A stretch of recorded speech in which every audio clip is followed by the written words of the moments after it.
فلا هادي له أشهد أن لا إله إلا الله وحده لا شريك له وأشهد أن سيدنا وسندنا ونبينا ومولانا محمدا عبده ورسوله صلى الله تعالى عليه وعلى آله وأصحابه وبارك وسلم تسليما كثيرا. أما بعد فأعوذ بالله من الشيطان الرجيم. بسم الله الرحمن الرحيم. قل هل يستوي الذين يعلمون والذين لا يعلمون. آمنت بالله صدق الله مولانا العظيم وصدق رسوله النبي الكريم ونحن على ذلك من الشاهدين والشاكرين والحمد لله رب العالمين. جناب صدر وقار حضرت مولانا ریاست علی صاحب مجدد عمر علی حضرات علماء کرام میرے عزیز طالب علم ساتھیوں اور معزز حاضرین السلام علیکم ورحمۃ اللہ. وعلیکم السلام ورحمۃ اللہ. حقیقت یہ ہے کہ آج اس مبارک موقع پر مجھے اپنے جذبات کے اظہار کے لیے موضوع الفاظ نہیں مل رہے. دارالعلوم دیوبند کی وہ عظیم عمارت جس کو اپنے خوابوں کا محور بنایا، وہ دارالعلوم جس کا تذکرہ شب و روز اپنے والد ماجد حضرت مولانا مفتی محمد شفیع صاحب رحمۃ اللہ علیہ سے سنا، اور اگر میں یہ کہوں تو شاید مبالغہ نہیں ہوگا کہ کوئی دن ایسا نہیں گزرتا تھا جس میں میرے والد ماجد رحمۃ اللہ علیہ کسی نہ کسی عنوان سے دارالعلوم دیوبند یا اس کے اکابر کا کوئی نہ کوئی تذکرہ نہ کرو. وہ دارالعلوم جس کے مسلک و مشرق کو سمجھنے کے لیے مدتوں کتابوں کا مطالعہ کیا، وہ دارالعلوم جس کے مسلک و مشرق کے دفاع کے لیے اپنی بساط کی حد تک زبان و قلم کی توانائیاں صرف کرنے کی اللہ تعالیٰ نے توفیق عطا فرمائی. وہ دارالعلوم جس کے مسلک و مشرق کے بارے میں دنیا کے مختلف حصوں میں تاریخی الفاظ کہنے کی اللہ تبارک و تعالیٰ نے توفیق عطا فرمائی. وہ دارالعلوم کہ چار دام عالم میں جس کسی ذکر زمین پر کبھی جانا ہوا شاید میرا کوئی خطاب اس کے تذکرے سے خالی نہ رہا. آج اللہ تبارک و تعالیٰ نے اپنے فضل و کرم سے اس دارالعلوم میں حاضری کی سعادت عطا فرمائی، اور میں کس زبان اللہ تبارک و تعالیٰ کا شکر ادا کروں کہ اس نے اپنی آنکھوں سے یہاں پر ان درسگاہوں کو، اس دارالحدیث کو، جہاں شیخ الہند سے لے کر حضرت مدنی قدس اللہ تعالیٰ سے ان اکابر نے درس دیا ہے، جس کا صرف نام آتے ہی دل میں محبت اور عقیدت کی فواریں پھوٹنے لگی. آج اللہ تبارک و تعالی نے وہاں حاضری کی توفیق عطا فرمائی اور مجھے اپنی زبان گم معلوم ہوتی کہ میں ان الفاظ سے اپنے جذبات کا اظہار کروں. اللہ تبارک و تعالیٰ کے شکر کے بعد میں دارالعلوم کے منتظمین حضرت معتمد صاحب، حضرت مولانا محبوب الرحمان صاحب، اللہ تبارک و تعالیٰ ان کو صحت و قوت کاملہ عطا فرمائے، ان کے ضرور کو جاری و ساری فرمائے، ان کی زیارت میں بھی شرف حاصل ہوا. ان کا اور اساتذہ دارالعلوم کا تہہ دل سے ممنون ہوں کہ انہوں نے بڑی محبت اور شفقت سے مجھے یہاں حاضری کی دعوت دی اور اس مبارک جامعہ میں کچھ کلمات عرض کرنے کی شرف عطا کیا. اللہ تعالیٰ ان کی بہترین جزا ان تمام حضرات کو عطا فرمائے. آمین. میں کیا کہوں، کس طرح کہوں اور کس موضوع پر آپ حضرات سے خطاب کروں؟ میرا دل و دماغ مختلف سمتوں میں دوڑ رہا ہے، لیکن جو کل رات میرے بات عرض کی تھی اسی کا تھوڑا سا تکملہ اور ترجمہ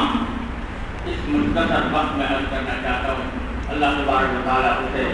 صحیح طور پر بیان کرنے کی اور اس پر ہم سب کو عمل پیرا ہونے کی توفیق عطا فرمائے. آمین. ہمارے اکابر جن کا نام لے کر آج ہم مسلک و مشرب دیوبند کو اپنے لیے باعث افتخار اور سرمایہ ناز سمجھتے ہیں. حقیقت یہ ہے کہ ان کی زندگیاں، ان کی سیرتیں ہمارے لیے عظیم مشعل راہ ہیں اور ہم میں سے ہر شخص کا فریضہ ہے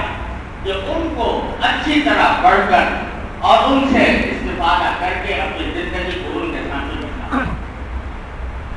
وہ کیا لوگ تھے، کن حالات میں، کن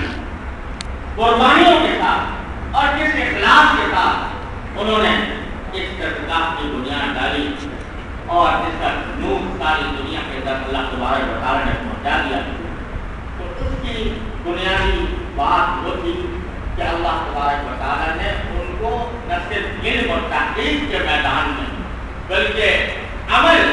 اور تقویٰ اور ورع کے میدان میں اللہ تبارک و تعالیٰ نے ان کو وہ مقام عطا فرمایا تھا کہ جس کی نظیر آج اس زمانے میں نہیں. میں نے اپنے والد مالک حضرت مولانا مفتی محمد شفیع صاحب رحمۃ اللہ علیہ سے سنا، وہ میرے دادا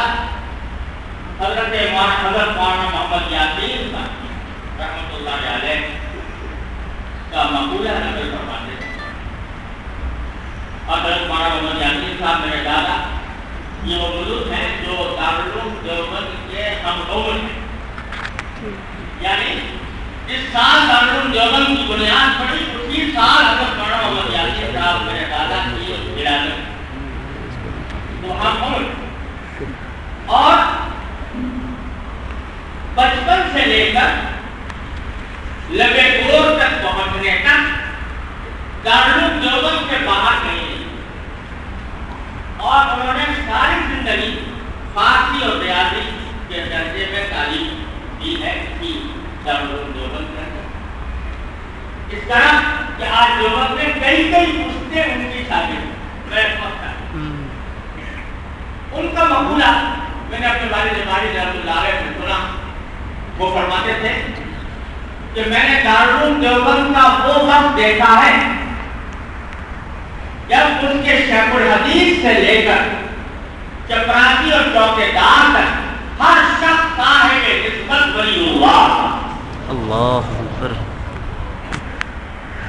چوکیدار دروازے پر چوکیداری کر رہا ہوتا تھا اور اس کے لقائب میں سکہ جاری ہوتے تھے اور اس کی زبان ذکر اللہ سے معمور ہوتی تھی.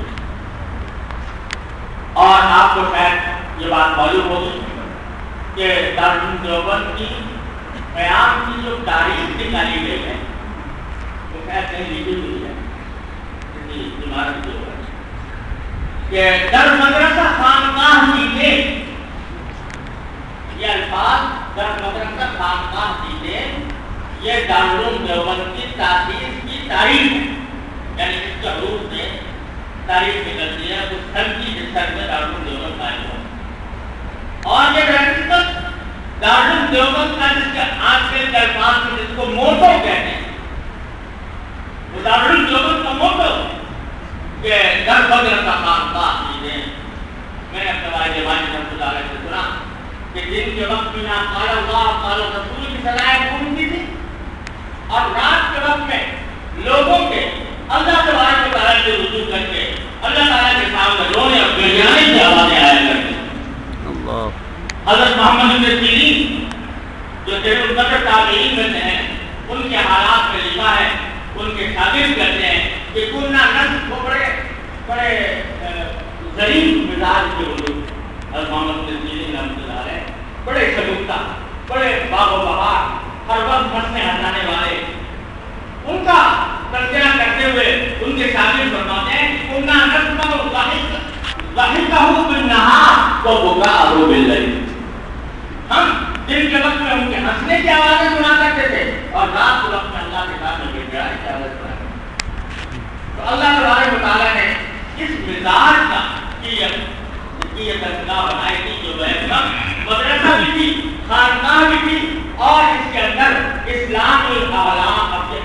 اخلاق اور کردار کی ایک عملی تکمیل بھی پیش کی جاتی ہے. اللہ تبارک و تعالیٰ نے جس درجے کا اس کو مقام بنا یہاں کے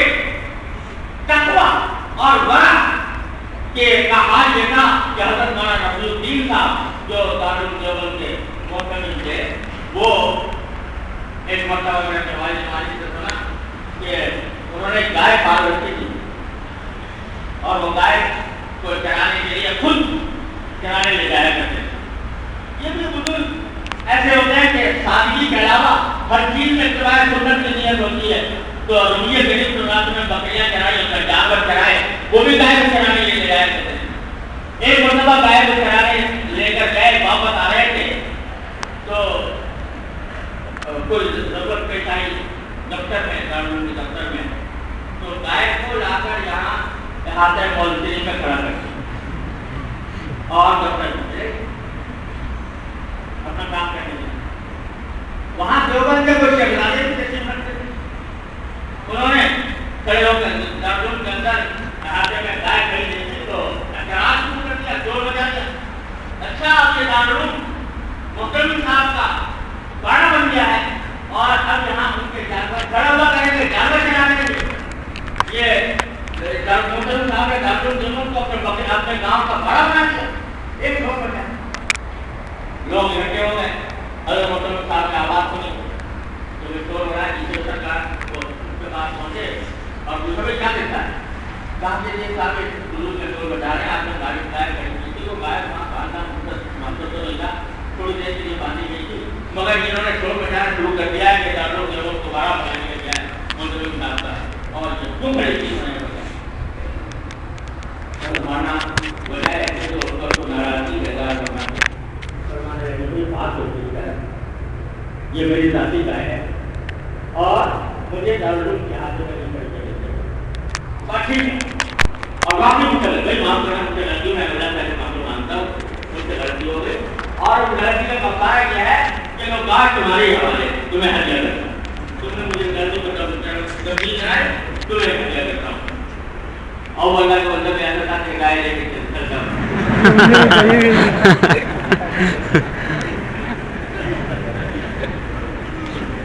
تو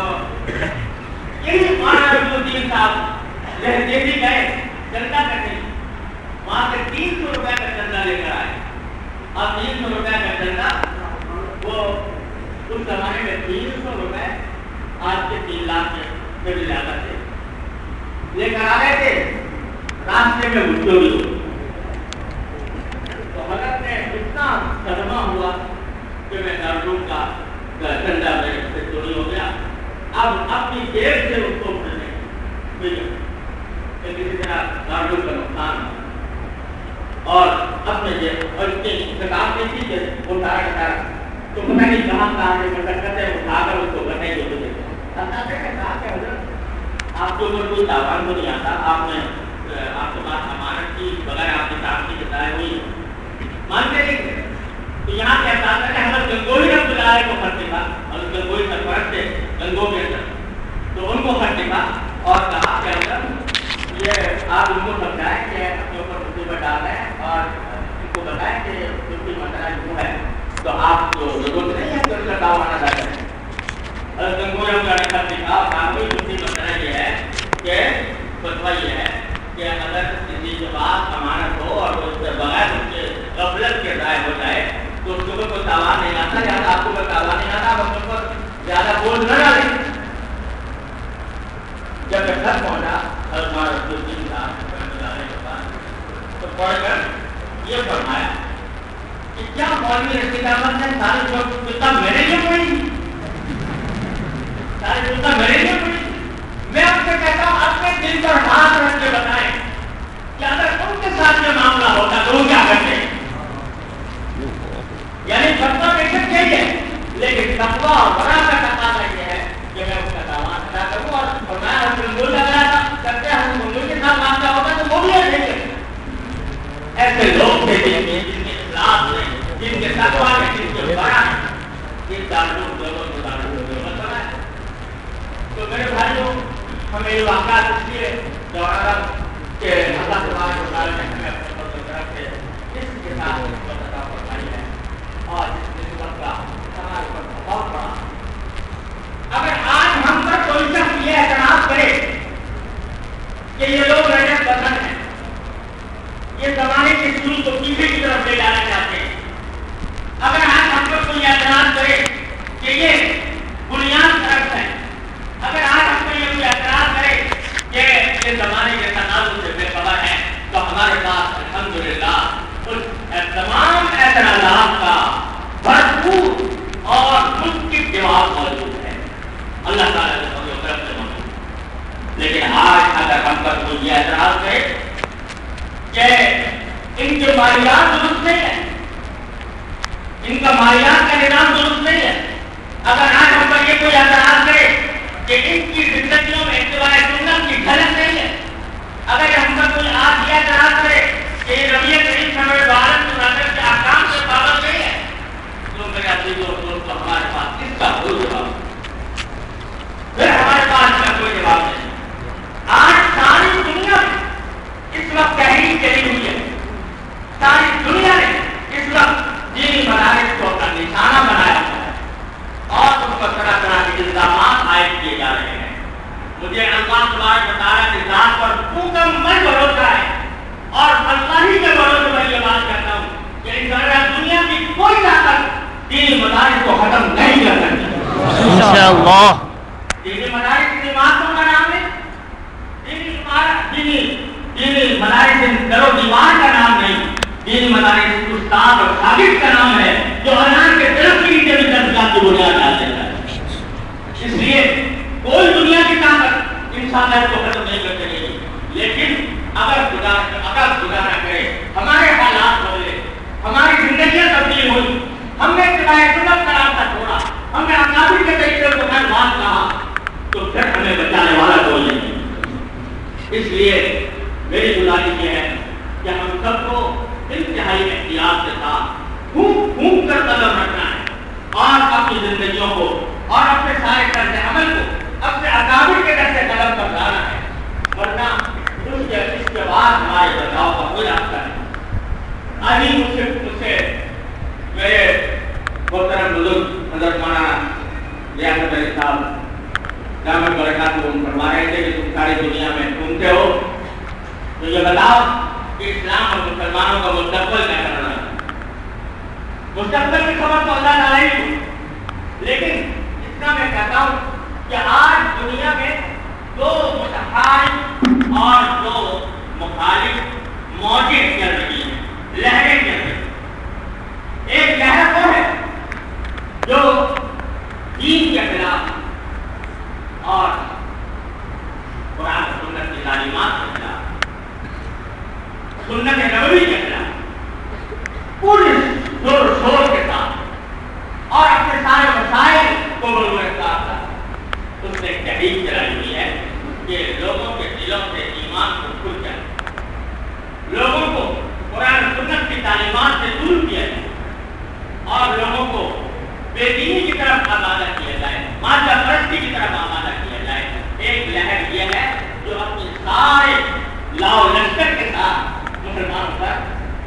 مسلمان کے اوپر کام کر رہی ہے، وَأَجْلِبْ عَلَيْهِمْ بِخَيْرِكَ وَرَزِقْ، اس کا مظاہرہ ہوا۔ لیکن یہ اللہ تبارک و تعالیٰ کا دین ہے، اللہ تبارک و تعالیٰ کی مشیت اور اس کا نظام دنیا کے ظاہری اسباب سے بالا ہوتا ہے۔ میں اپنی آنکھوں سے ہر ملک میں یہ بات دیکھتا آیا ہوں، ایک دوسری لہر ہے جو نیچے سے اٹھ رہی ہے، اور وہ لہر ایسی ہے کہ جو زندگی کے ہر شعبے میں دین کو برپا کرنے کے لیے اپنے جان و مال کی قربانی کرنے کے لیے۔ جہاں میں ایک مثال دیتا ہوں، میں ایک مسلمان ملک میں گیا، نام مجھے نہیں لیتا کہ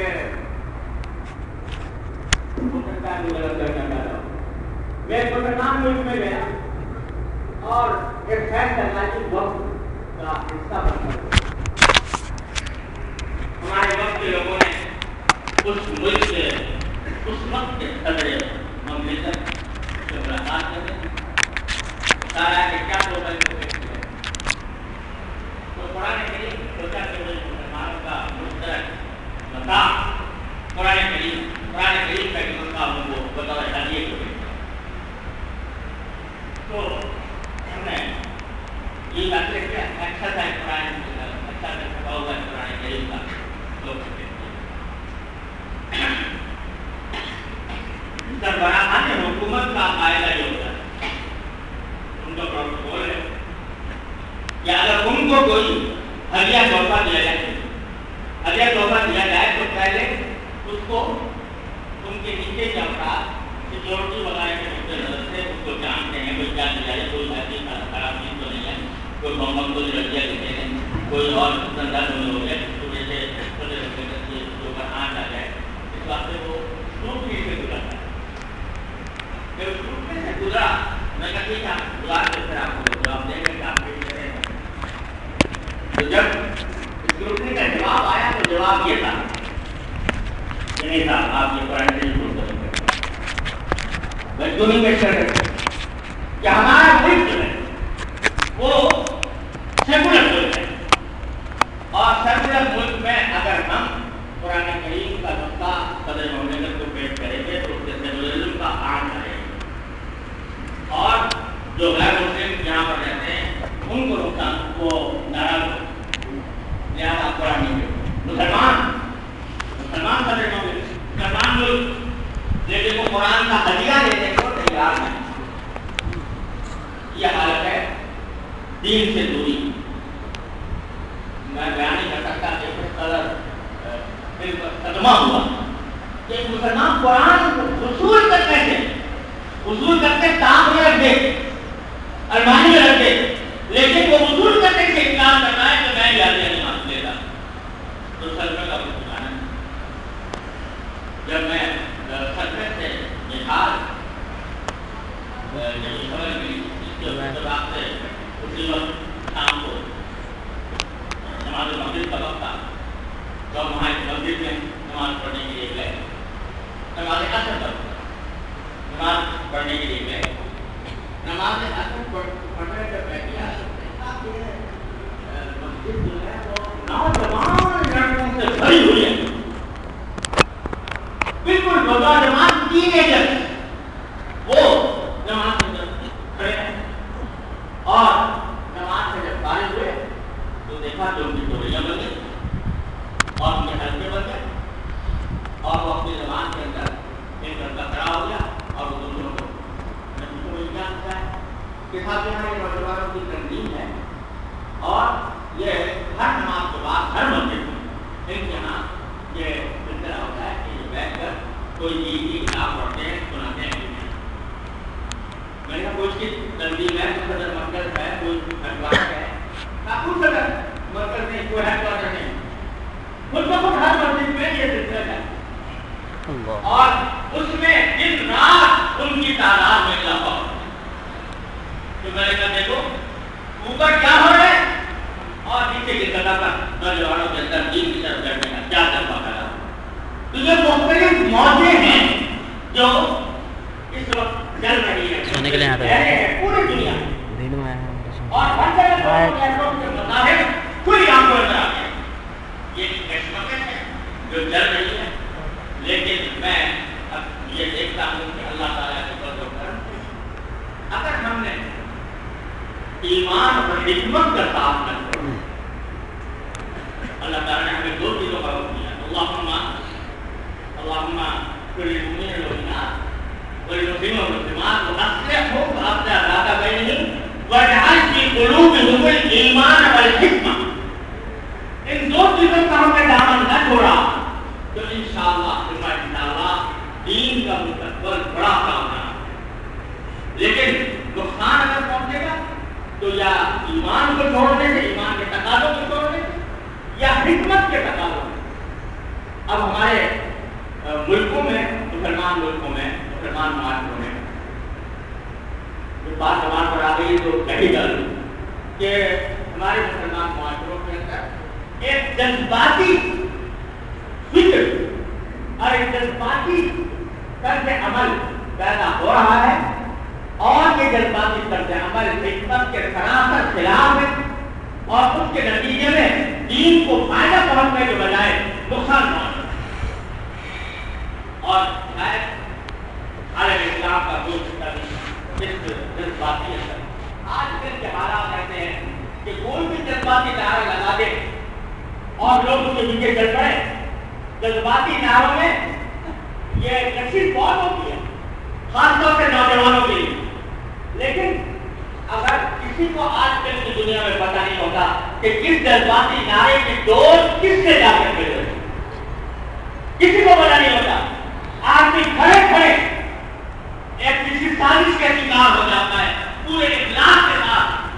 اور ایک نیتی کے ساتھ سازشوں کا شکار ہو جاتا ہے، اور اس کے نتیجے میں حالات بگڑ جاتے ہیں، قابو سے باہر ہو جاتے ہیں.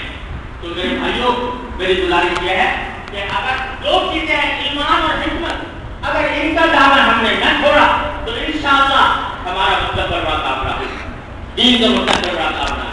لیکن اگر نقصان پہنچے گا تو ان دو چیزوں میں سے کسی ایک چیز کو چھوڑنے سے ہوگا. اور آج کل میں نوجوانوں کو خاص طور پر متنبہ کرتا ہوں کہ جذباتی نعروں کی ایک لامتناہی زنجیر ہے جو عالم اسلام میں پھیل رہی ہے،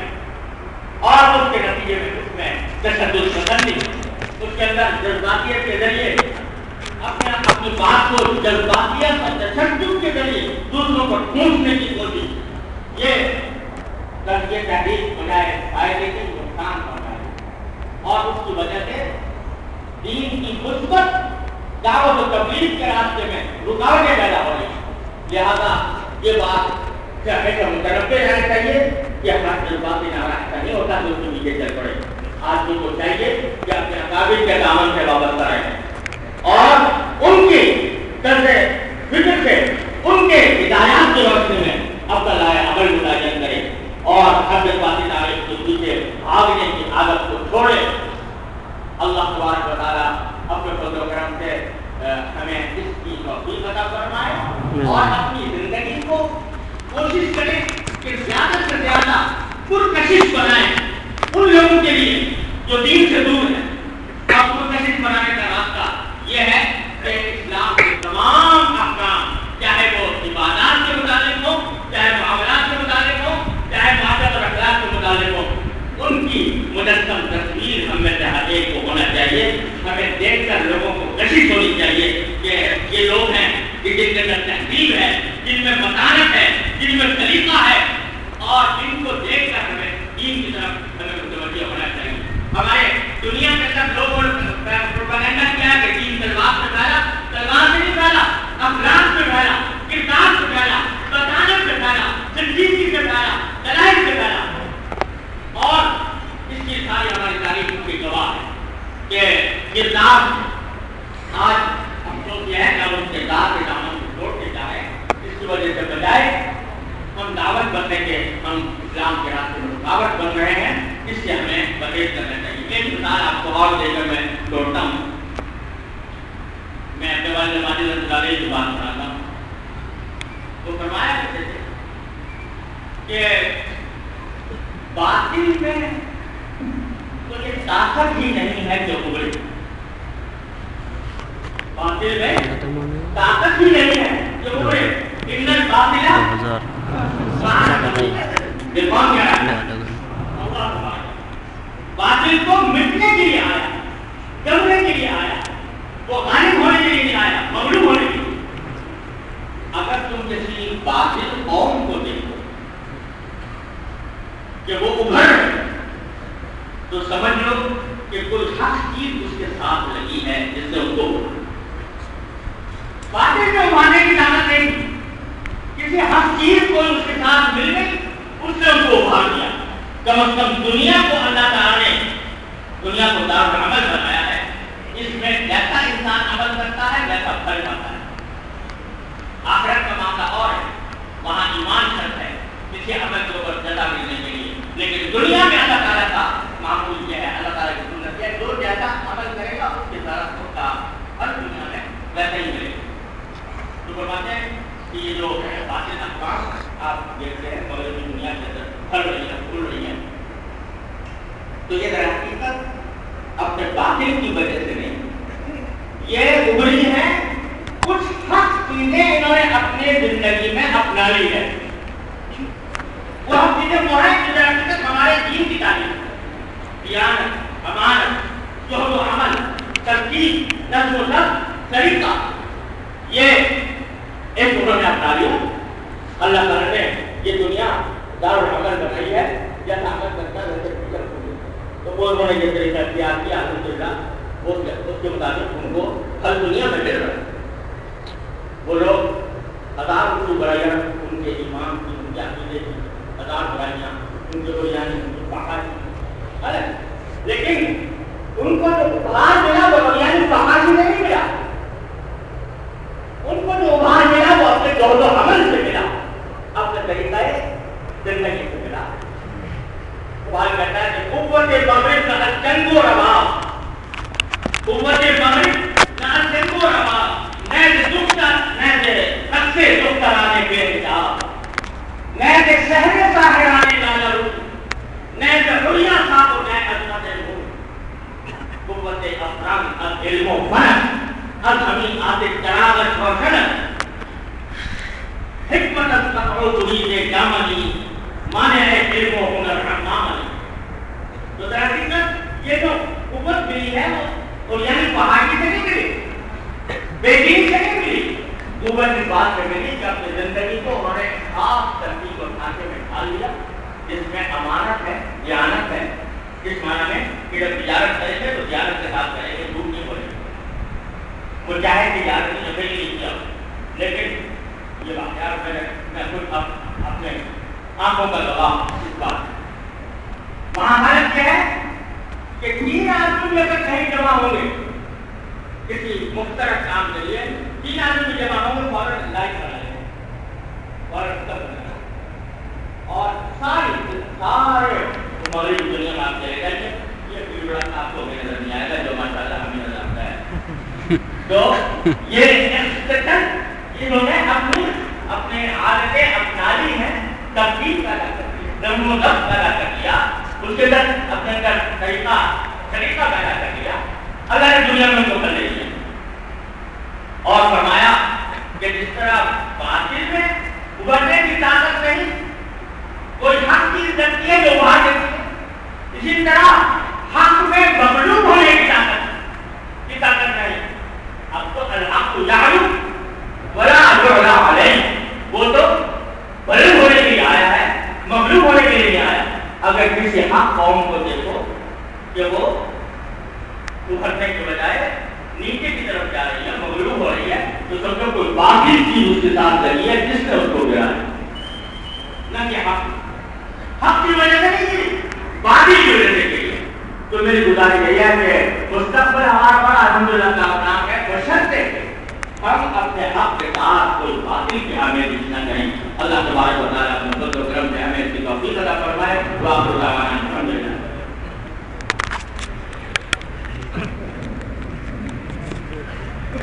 اللهم صل على سيدنا محمد كما صليت على ابراهيم وعلى ال ابراهيم ربنا اغفر لنا واغفر لنا وارحمنا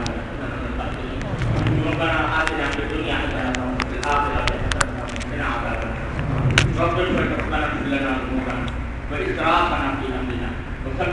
اقدامنا وانصرنا على القوم الكافرين یا ارحم الراحمین اپنے فضل و کرم سے ہمارے تمام گناہوں کو معاف فرما یا اللہ ہمارے اعمال اصلاح کرو اے اللہ ہمیں اس راستے پر چلنے کی توفیق عطا کرو اے اللہ ہر طرح کے شر و فتنے سے ہماری حفاظت کرو یا اللہ اپنے رحمت سے اپنے فضل و کرم سے ہمیں اپنے دین کی صحیح سمجھ عطا فرما اس پر عمل کی توفیق عطا فرما اے اللہ پر استقامت عطا فرما یا اللہ ہمیں اپنے اکابر کے اکابر علماء دیوبند کے نام لیوا ہے یا اللہ ہمیں اپنے فضل و کرم سے ان کے نقش قدم پر چلنے کی توفیق عطا فرما یا اللہ اپنے رحمت سے ان کی نام کی لاج رکھنے کی توفیق عطا فرما اے اللہ ان کی بدنامی کا ذریعہ بنانے سے ان بنانے سے ہم کو محفوظ رکھ اے اللہ ہمیں ان کی صحیح مسلک مشرق مزاج مذاق کو سمجھنے کی توفیق عطا فرما اس پر عمل کی توفیق عطا فرما یا اللہ اپنے رحمت سے اپنے فضل و کرم سے مولانا ممدوح الرحمان کا دعوت برکاتہ مصیبت عقوبت کا میرا عاجل مستقبل عطا فرما یا اللہ اپنے رحمت